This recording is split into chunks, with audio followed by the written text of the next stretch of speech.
جنتے کے لے کے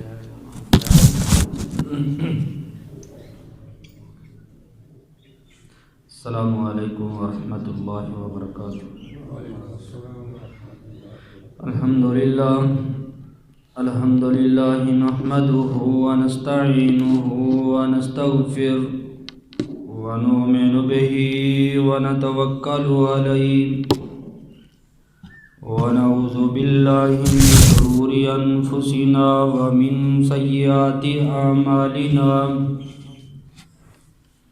من يهده الله فلا مضل له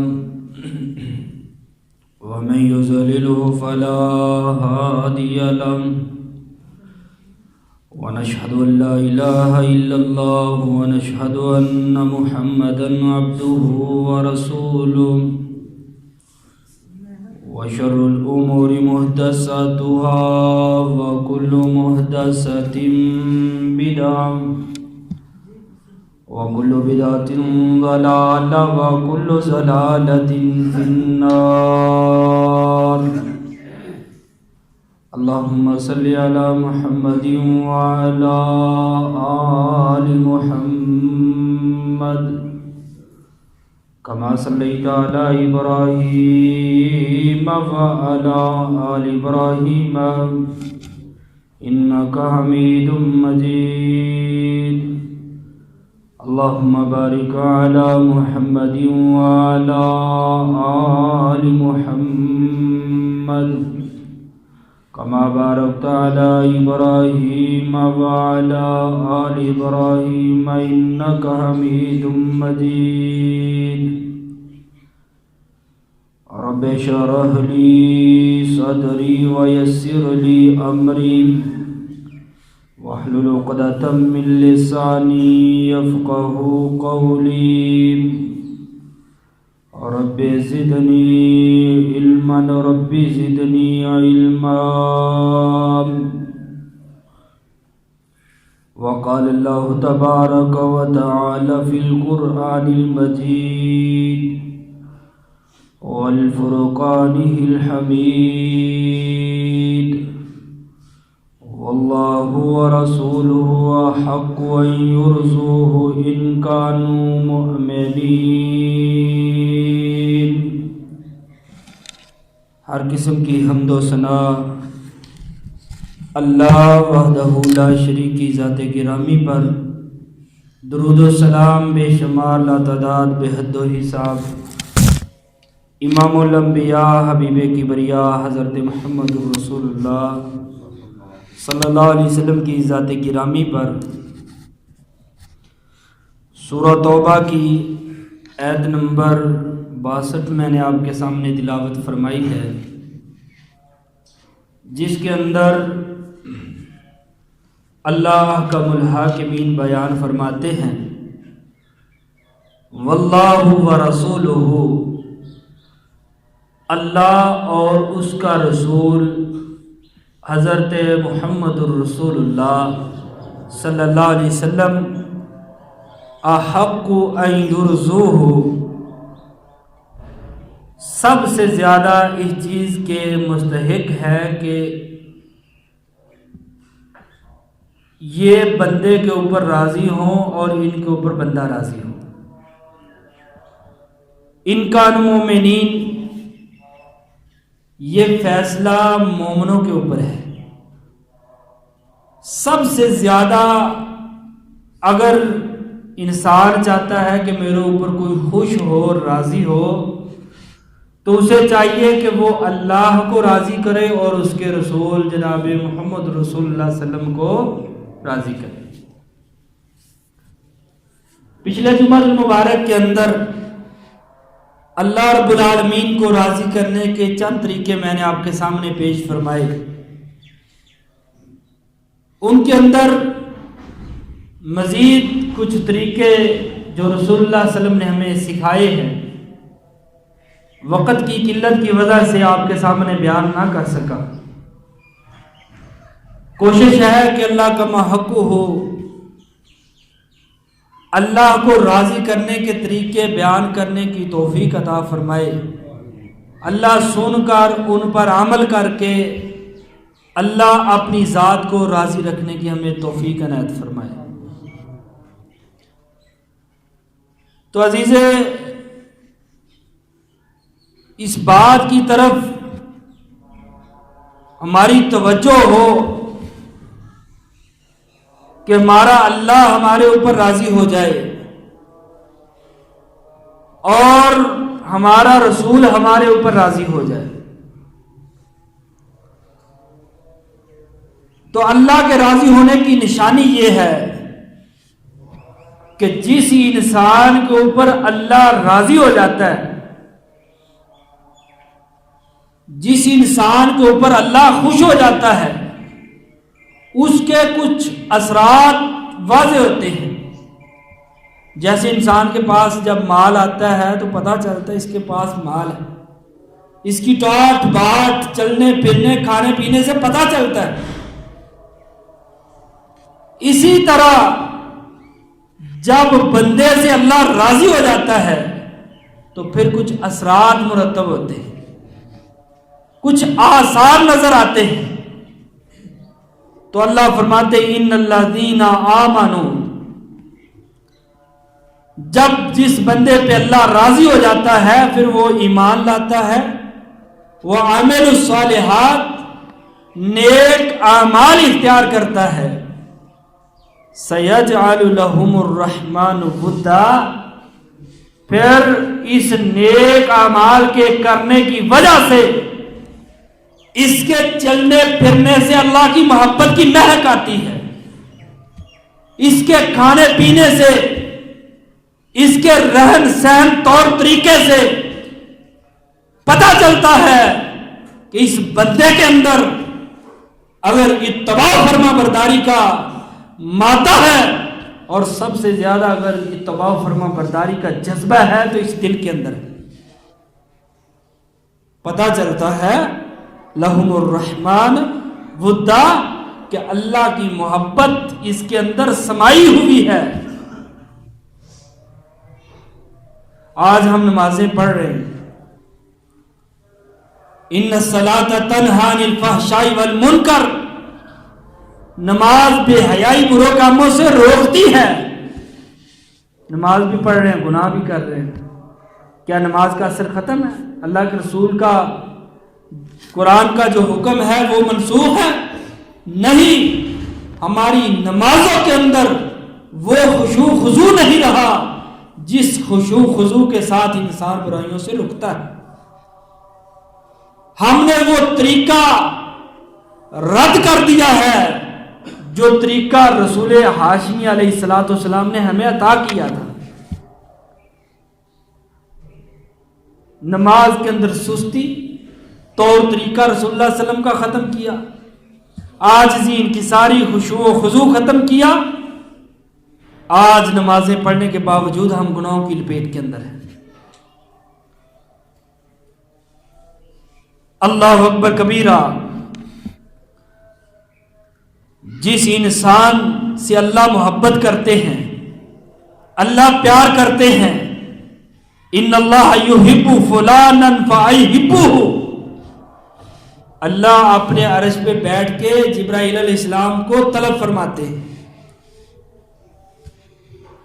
جبرائیل علیہ السلام اللہ کے پاس جاتے ہیں، اللہ جی حکم کیا ہے؟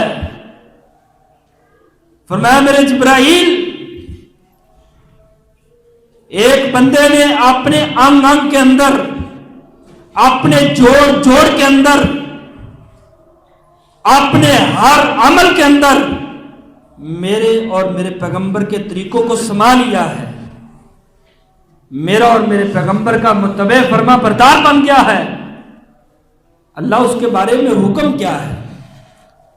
اللہ کہتے جاؤ میری فلاں سرزمین کے اوپر، فلاں علاقے کے اندر، فلاں محلے کے اندر، فلاں گھر کے اندر ایک ایسا فرد ہے، فاحبوہ، میں رب اس سے محبت کرتا ہوں۔ اللہ حکم کیا ہے؟ فرمایا فاحبوہ، جبرائیل میں تجھے حکم دیتا ہوں، وہ بندہ اس قابل ہے کہ جبرائیل تو بھی اس سے محبت کر، تو بھی اس سے پیار کر، تو بھی اس کا گرویدہ بن جا، تو بھی اس کا محبوب بن جا۔ فَيُحِبُّهُ أَهْلُ السَّمَاءِ، اللہ یہ حکم میرے لیے ہے۔ فرمایا اہل السماء، آسمان کی ساری مخلوق کو حکم کرو، جس بندے سے میں محبت کرتا ہوں تو محبت کرتا ہے، یہ آسمان کے سارے افراد اس سے محبت کریں۔ اللہ اکبر کبیرہ۔ جبرائیل علیہ السلام منادی فرماتے ہیں، اے اہل سماء، اے آسمان کی چوٹیوں پہ رہنے والوں، فلاں شخص سے اللہ محبت کرتا ہے، تمہارا سردار جبرائیل محبت کرتا ہے، اے فرشتوں تم سارے کے سارے اس سے محبت کرو۔ اللہ حکم دے دیا ہے، سمان والے اس سے محبت کر رہے ہیں۔ حکم کیا ہے؟ فرمایا ثم یوضع لہ القبول فی الارض، جاؤ میری زمین پہ اعلان کرو کہ اللہ محبت کرتا ہے، جبرائیل محبت کرتا ہے، فرشتے محبت کرتے ہیں، زمین والوں تم بھی اس سے محبت کرو۔ اللہ کی قسم، اللہ سے بڑا قدردان ہے کوئی؟ صرف کیا کیا ہے؟ رب کی رضا کے لیے اپنی ایڑی چوٹی کا زور لگایا ہے، پھر اللہ اس کو اپنا محبوب بنا لیتا ہے، اپنا پیارا بنا لیتا ہے، اپنے قریب کر لیتا ہے، جنت کے سرٹیفکیٹ دنیا کے اندر اس کو عطا فرما دیتا ہے۔ اور یہی بس نہیں ہے، نبی علیہ السلام نے فرمایا جب انسان کسی غریب کو خدمت کرتا ہے، عطیہ دیتا ہے، صدقہ دیتا ہے، خیرات دیتا ہے، حالانکہ غریب نے کوئی اس کی بکریوں کو تو نہیں چروایا، اس کی بھینسوں کو گھاس تو نہیں کھلایا، صرف اس لیے کہ یہ اللہ کا فقیر ہے، غریب ہے، مسکین ہے، اور اس کو دینے کی وجہ رب کی رضا ہے، تو فرمایا وَمَا لِأَحَدٍ عِندَهُ مِن نِعْمَةٍ تُجْزَىٰ، یہ کسی کو دیتا ہے یہ نہیں کہتا کہ یہ تجھے فلاں معاوضے کے اندر مل رہا ہے، بلکہ إِلَّا ابْتِغَاءَ وَجْهِ رَبِّهِ الْأَعْلَىٰ، یہ اس لیے دیتا ہے کہ اللہ عرش پہ بیٹھ کے میرے اوپر راضی ہو جائے۔ فرمایا وَلَسَوْفَ يَرْضَىٰ، انسان کا عمل خرچ کر رہا ہے، غرض کیا ہے؟ میرا رب آسمان پہ میرے اوپر راضی ہو جائے۔ اللہ جواباً حکم نازل فرماتا وَلَسَوْفَ يَرْضَىٰ، اے بندے تو خرچ کر دیا، تیرا مطلب پورا ہو چکا ہے، وَلَسَوْفَ يَرْضَىٰ، عدالت لگنے والی ہے، کھلم کھلا تجھے اعلان کروں گا کہ اے بندے میں تیرے اوپر راضی ہوں، فَادْخُلِي فِي عِبَادِي، میرے بندوں کے اندر داخل ہو جا، وَادْخُلِي جنتی، میری جنت کے اندر داخل ہو جا۔ اللہ اکبر کبیرہ، لیکن تڑپ یہ ہو کہ میرا رب راضی ہو جائے۔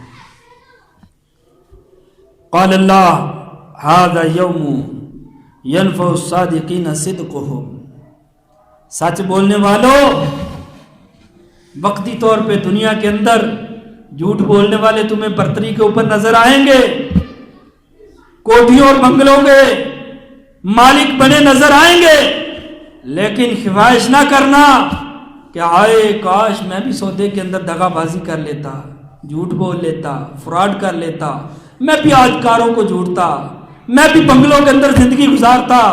فرمایا نہیں، بلکہ کل قیامت کا دن ہوگا، ینفع الصادقین صدقہم، اللہ سچوں کو سچ کا صلہ عطا فرمائے۔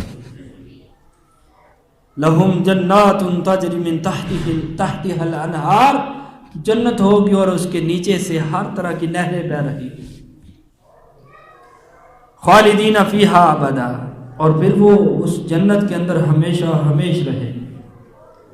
رضی اللہ عنہم ورضوا عنہ، اللہ ان سے راضی ہوگا، یہ اپنے رب سے راضی ہوگا۔ آج ہم یہ محنت کریں، کوشش کریں، کل ہمارا رب ہم سے ملے اس حال میں کہ اللہ راضی ہو۔ اور نبی علیہ السلام نے فرمایا ان العبد لا يتكلم بكلمة من رضوان اللہ لا يلقي لها بالا. انسان کوئی زبان سے نیکی والا کلمہ بولتا ہے اور اس کو کوئی خاص اہمیت نہیں دیتا،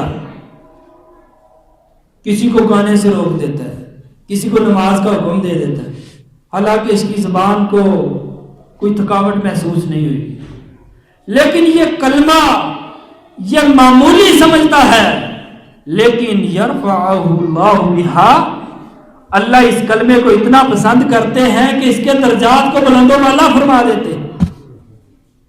وَإِنَّ الْعَبْدَ لَا يَتَكَلَّمُ بِكَلِمَةٍ مِّن سَخِطِ اللَّهِ من سخط اللہ. بندہ ایسی زبان سے شغلیہ انداز سے کوئی ایسا کلمہ بول دیتا ہے سمجھتا اس کو کچھ بھی نہیں، لیکن اللہ عرش میں بیٹھ کے اس کلمے کے اوپر سخت ناراض ہو جاتے ہیں. اور یحوی بہا فی جہنم، اللہ کو اتنا دکھ اور افسوس ہوتا ہے بندے کے اوپر کہ اللہ اس کے نام جہنم کر دیتے ہیں. آپ نے مثالیں سنی ہو، کوئی کسی کو تو اللہ دی ماسی دا پتر، کوئی کہتا یار میں جہنم جو دیوار ٹپ کے میں جنت کے اندر چلا جاؤں. یہ الفاظ چھوٹے چھوٹے ہیں لیکن اللہ کے غصے کو دعوت دینے والے ہیں. تو اللہ جی بکریاں چرا رہے ہیں، یہ باتیں بالکل معمولی ہیں، شغلیہ انداز میں ہیں، لیکن اللہ کی ذات ایسے کلمات کو پسند نہیں فرماتا جو اللہ کی شان کے خلاف ہیں. اسی لیے تو بڑے بھی کہتے ہیں کہ بولنے سے پہلے سوچو، کہیں میں ایسا کلمہ تو نہیں ادا کر رہا آسمان پہ بیٹھا میرا رب میرے ساتھ ناراض ہو جائے. اور نبی علیہ الصلوۃ والسلام نے فرمایا فاصبر علی ما یقولون، اے پیغمبر آپ صبر کریں جو لوگ تیرے ساتھ بدتمیزی کر رہے ہیں، تمہیں جھٹلا رہے ہیں، دیوانہ مجنون کہہ رہے ہیں. وسبح بحمد ربک قبل طلوع الشمس، بس آپ سورج طلوع ہونے سے پہلے اللہ کا ذکر کریں، یعنی کہ نماز فجر ادا کریں. وہ قبل غروبها، اور غروب ہونے سے پہلے والی نماز بھی لازمی پڑھیں. من آناء اللیل، رات کی گھڑیوں کے اندر بھی اللہ کو یاد کریں. فسبح واطراف النہار، دن کے روشنی کے اندر اللہ کی عبادت کریں. لعلک ترضی، تاکہ تیرا رب تیرے ساتھ راضی ہو جائے. پتہ چلے اللہ کے راضی ہونے کا طریقہ، نماز فجر کے اندر حاضری دینی ہے، عصر پڑھنی ہے، مغرب عشاء پانچوں نمازوں کو ادا کرنا ہے. یار اس سے بڑی بات کیا ہے؟ نبی صلی اللہ علیہ وسلم نے فرمایا جس کی عصر کی نماز ضائع ہو گئی وہ بندہ سمجھ لے کہ اس کے بیٹے ذبح ہو گئے، اس کی بیٹیاں تباہ ہو گئی، اس کی بیگم ذلیل و رسوا ہو گئی، اس کا مال و متاع جل کر راکھ ہو گیا جس بندے نے ایک عصر کی نماز کو چھوڑ دیا. ہم اپنا محاسبہ کریں، ہم کتنی نمازوں کو چھوڑ دیں. ایک نماز عصر کی نماز کے متعلق نبی علیہ السلام نے اگر میرا سب کچھ مجھ سے ختم ہو گیا تو اس کا یہ مطلب ہے میرا رب میرے ساتھ ناراض ہو گیا ہے. اگر میری عزت جان مال اولاد سب کچھ محفوظ ہے تو اس کا مطلب ہے میرا رب میرے ساتھ راضی ہے. اللہ اکبر کبیرہ. اور فرما ان عظم الجزاء مع عظم البلاء، بڑی آزمائش کے ساتھ بڑا اجر ہے. اگر بڑی آزمائش آئی ہے تو صبر کریں، اللہ نے ہمارے لیے اجر رکھا ہے. اور اگر خوشی ملی ہے تو شکرانہ ادا کریں، شکرانے والے الفاظ ادا کریں، سجدہ شکر ادا کریں، تاکہ ہمارا رب آسمان پہ بیٹھ کر ہمارے ساتھ راضی ہو جائے۔ اور نبی صلی اللہ علیہ وسلم نے فرمایا انسان اس دنیا کے اندر ہر انسان کوئی بھی فیل کرتا ہے، یہی سوچتا ہے یار معاملہ تو یہ ہے کہ میرے کنبے والے ناراض ہوتے ہیں، میرے دنیا کے لوگ ناراض ہوتے ہیں۔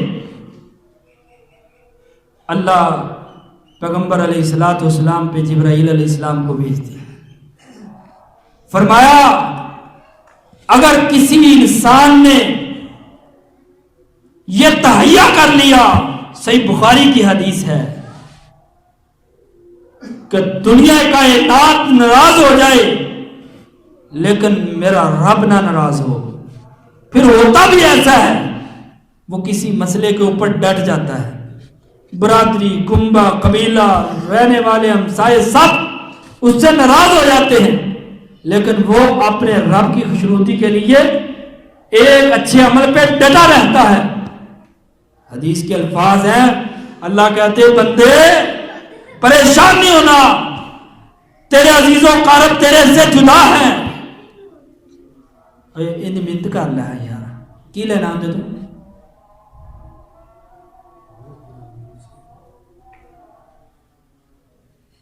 اللہ آسمان پہ بیٹھ کے اس بندے کی حوصلہ افزائی فرماتے ہیں۔ حدیث کے الفاظ ہیں، فرمایا بندے تیرے عزیز و قارب تیرے سے جدا ہیں، تیرے محلے دار تجھ سے جدا ہیں، لیکن کفل اللہ تیری پشت پناہی کرنے والا، تیرے پیچھے تیری رہنمائی کرنے والا تیرا اللہ تیرے پیچھے موجود ہے۔ اللہ خود فرماتے ہیں، خود بندے کی حوصلہ افزائی فرماتے ہیں۔ اور ایمان سے بتائیں جس کی حفاظت کا ذمہ اللہ لے لے، جس کے ساتھ ہونے کا اللہ حکم دے دے، وہ دنیا کے اندر تنہا نظر تو آتا ہے لیکن تنہا ہوتا نہیں، اس کے ساتھ اللہ کی مدد، فرشتوں کی جماعت کھڑی ہوتی ہے۔ اور پھر صاف ظاہر ہے معاشرے میں رہتا ہے، پریشانی ہوتی ہے میرے مجھ سے جدا ہو گئے، ناراض ہو گئے، اللہ پھر ان ناراض لوگوں کے دلوں کے اندر جو رب کے لیے ناراض ہوا ہے، اس کے اندر ایسی خوبیاں اللہ ان کی نظروں کے اندر کر دیتے ہیں، وہ اس کے ساتھ راضی ہونے کے اوپر مجبور ہو جاتے ہیں۔ تشریح نہیں، ترجمہ کر رہا ہوں۔ اللہ ان ناراض لوگوں کے دلوں کے اندر اس بندے کی عزت اور قدر پیدا فرما دیتے ہیں۔ لیکن حدیث کے الفاظ ہیں جو رب کو ناراض کر لیتا ہے، معاشرے کو راضی کرتا ہے، کیا کریں جی، معاشرے کے ساتھ چلنا مجبوری ہے، اللہ آسمان پہ بیٹھ کے ناراض ہوتا ہے۔ اور جن کو اس نے راضی کرنے کے لیے اپنے رب کو ناراض کیا، ان قریب جب یہ ان سے تھوڑا سا پیچھے ہٹنے کی کوشش کرتا وہ پھر اس سے ناراض ہو جاتے ہیں۔ اللہ کہتے ہیں اس سے محبت کر جو ہمیشہ محبت کرنے والا ہے، اس ذات سے پیار کر جو ہمیشہ پیار کرنے والی ہے۔ اور فرمایا جو میرے لیے کسی سے ناراض ہوتا ہے اور ناراض ہونے والے جو تکلیف دیتے ہیں، اللہ ان کے سامنے سہارا بن جاتے ہیں، اللہ ان کے سامنے آڑ بن جاتے ہیں، اللہ ان کے سامنے رکاوٹ بن جاتے ہیں۔ مومن بن جا۔ اللہ قرآن میں فرماتے ہیں فَأَمَّا الْإِنسَانُ إِذَا مَا ابْتَلَاهُ رَبُّهُ فَأَكْرَمَهُ وَنَعَمَ فَيَقُولُ رَبِّي أَكْرَمَنِ۔ انسان ایسا لالچ کے اندر آیا ہوا ہے، جب اس کا رب اس کے اوپر اپنی نعمتیں ڈھیرتا ہے بڑا خوش ہوتا ہے، بڑا راضی ہوتا ہے۔ فَيَقُولُ رَبِّي أَكْرَمَنِ، اعلان کرتا میرے رب کا مجھ کے اوپر فضل ہے، میرا رب میرے اوپر راضی ہے، میرے رب نے مجھے عزت دی ہے۔ لیکن آسانی اور تنگی بالکل ساتھ ساتھ ہیں. یہ تنگیوں نے، ان مصائب نے رسول اللہ صلی اللہ علیہ وسلم کے اوپر بھی وار کیے، صحابہ کے اوپر بھی وار کیے، لیکن کپڑوں سے جدا ہو گئے، کھانے پینے سے جدا ہو گئے، اپنے گھر بار سے جدا ہو گئے، لیکن اللہ کا دامن نہیں چھوڑا. اللہ نے عزتوں سے نوازا، علاقوں کو ان کے ہاتھ میں کیا اور سرزمینوں کے اوپر ان کا نام پیدا فرمایا. عزیز بھائیوں، وَأَمَّا إِذَا مَبْتَلَىٰ فَقَدَرَ عَلَيْهِ رِزْقَهُ، جب اللہ تنگی دیتا ہے، تکلیف دیتا ہے، تو پھر فَيَقُولُ رَبِّي أَهَانَنِ، کہتا میرے رب نے تو مجھے ذلیل کر دیا، بس فلاں درگاہ کے اوپر گیا، بکرا دیا، اس کے سامنے سجدہ کیا، نذرانے پیش کیے، پھر جا کے میرے حالات بہتر ہوئے. اللہ افسوس کرتا ہے بندے کے اوپر کہ آسانی اگر میری طرف سے ہے تو تکلیف بھی میری طرف سے ہے، اور اگر آسانی کے اوپر تو نے مجھے خوش کیا ہے تو رضا کے اوپر، میری مصائب اور تکلیف کے اوپر، میری آزمائش کے اوپر صبر کرنا بھی تیرا کام ہے. اور نبی علیہ السلام نے فرمایا اللہ کہتے ہیں یا عبادی لو ان اولکم وآخرکم وانسکم وجنکم کانوا علی افجر قلب رجل واحد ما نقص ذلک من ملکی شیئا. فرمایا سارے لوگ گناہوں کے اوپر ڈٹ جائیں، دن رات صبح و شام گناہ کرتے رہے، اللہ کہتے ہیں میری بادشاہت کے اندر ایک ذرہ برابر بھی فرق نہیں آتا. انسان سوچے کہ ہم سارے گنہگار ہو جائیں گے، اتنے لوگوں کو اللہ کیسے جہنم کے اندر ڈالے گا؟ اللہ کہتے ہیں اگر میں پیدا کر سکتا ہوں، تمہیں کھانے پینے کے طریقے اور سلیقے سکھا سکتا ہوں، تمہیں حلال حرام کی تمیز دے سکتا ہوں، اور تمہارے تک دین اسلام پہنچانے کے لیے ہزاروں اصحاب رسول کی قربانیاں موجود ہو سکتی ہیں، تو پھر میرے اوپر کوئی مشکل نہیں کہ تمہارے گناہوں کی وجہ سے تمہیں جہنم کے اندر ڈال سکتا ہوں. آئیے عزیز بھائیوں، وقت ہے رب کو راضی کریں. یہ دنیا دار العمل ہے، آخرت دار الجزا ہے. دار الجزا دار العمل سے کوئی تعلق نہیں، دار العمل کا دار الجزا سے کوئی تعلق نہیں. جو کل ہے آج نہیں موقع ملے گا، کل حساب کا وقت ہے، کل عمل کرنے کی ضرورت نہیں پڑے گی. اس لیے آج عمل والے گھر کے اندر رہ کر ہم عمل کریں، اللہ کو راضی کریں، اللہ کو خوش کریں. اور یقیناً اللہ کی ذات کوئی چلے لگانے سے، سلانہ لگانے سے راضی نہیں ہوتا. اللہ تو اتنا خوش ہوتا ہے چھوٹے کے عمل پہ. نبی علیہ السلام نے فرمایا بندہ 1 روپے اللہ کے راستے میں خرچ کرتا ہے، کیوں؟ کہ میرا رب میرے اوپر راضی ہو جائے. 1 روپے کی اللہ کو کیا ضرورت؟ وہ تو بادشاہوں کا بادشاہ ہے، دنیا کے آخرت کے خزانوں کا مالک اور خالق ہے، لیکن تیرے 1 روپے کی اتنی قدر کرتا ہے اللہ. حدیث رسول ہے، نبی علیہ السلام نے فرمایا اس کا صدقے دل سے خرچ کرنا 1 روپے اللہ اپنی مٹھی کے اندر لے لیتا ہے. 1 روپے کو اپنی مٹھی کے، اور اس کے اوپر راضی ہوتا ہے، خوش ہوتا ہے. اور اس 1 روپے کے اجر کو اتنا اللہ بڑھاتا ہے، اتنا بڑھاتا ہے. نبی علیہ السلام نے فرمایا احد پہاڑ سے بڑھ جاتا اس کا وزن. کوئی مائی کا لال احد پہاڑ کا وزن نہیں کر سکا. 7 کلومیٹر لمبا ہے، 7 کلومیٹر اس کی لمبائی ہے، اور کتنی جگہوں پہ کتنا اونچا ہے، نیچا ہے. اتنا وزن اللہ اس 1 روپے کو بڑھا چڑھا کر اس سے بھی بڑھا دیتا ہے. چھوٹے سے عمل پہ اللہ راضی ہو جاتا ہے. تو بھائیو، ہم عہد کریں، اللہ سے وعدہ کریں کہ اللہ پیدا تو نے کیا ہے، توفیق دے دے کہ ہر ایسا عمل کریں جس کے اوپر تو راضی ہو جائے، اور ہر ایسے عمل سے اللہ ہمیں محفوظ فرما دے جو اللہ کی ناراضگی کا سبب بنے۔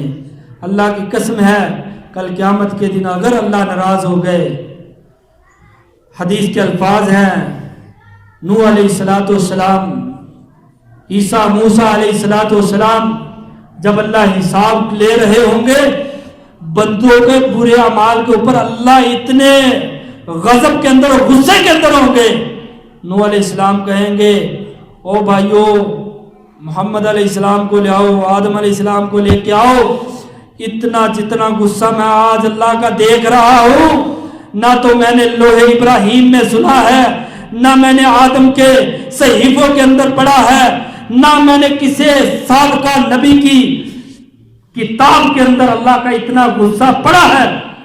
اور آدم علیہ السلام کہیں گے محمد علیہ السلام کو کہیں آگے بڑھے، یہ اللہ کا لاڈلا ہے، یہ اللہ کا پیارا ہے، یہ اللہ کا آخری نبی ہے، اس کو کہیں آگے بڑھے، جتنا میں رب کا غصہ اور غضب دیکھ رہا ہوں اتنا غضب میں نے کبھی اللہ کا نہ پڑھا ہے نہ دیکھا ہے۔ کس وجہ سے اللہ غصہ کریں گے؟ ہماری کرتوتوں کی وجہ سے، ہمارے برے اعمال کی وجہ سے۔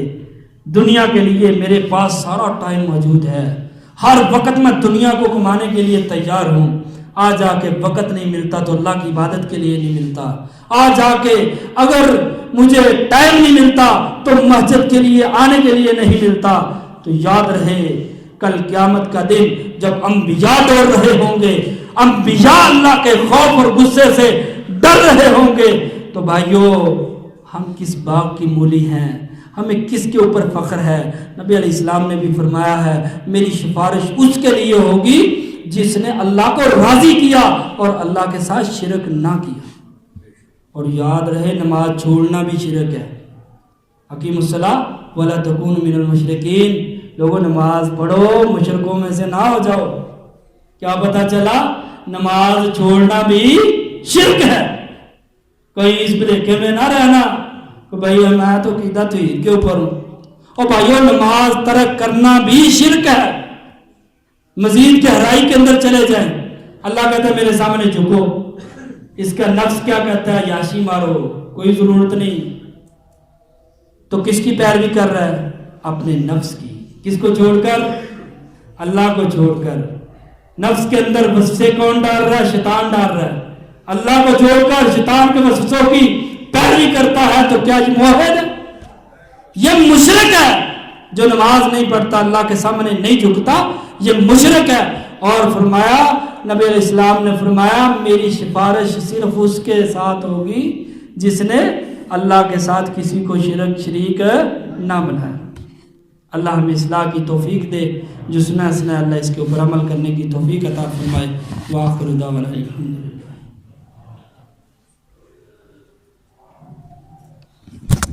الحمدللہ وحدہ والصلاة والسلام علی اشرف الانبیاء والمرسلین۔ اللہم صلی علی محمد وعلی آل محمد کما صلیت علی ابراہیم وعلی آل ابراہیم انک حمید مجید۔ اللہم بارک علی محمد وعلی آل محمد کما بارکت علی ابراہیم وعلی آل ابراہیم انک حمید مجید۔ اللہم اشف مرضانا ومرضى المسلمین، اللهم اقض حاجاتنا وحاجات المسلمين، اللهم إني أعوذ بك من سخطك، اللهم إني أعوذ بك من سخطك، اللهم أنت الغفور الرحيم يا الرحمن يا الرحيم، اغفر لنا ارحمنا إنك أنت الغفور الرحيم۔ سبحان ربك رب العزة عما يصفون، والسلام على المرسلين، والحمد لله رب العالمين۔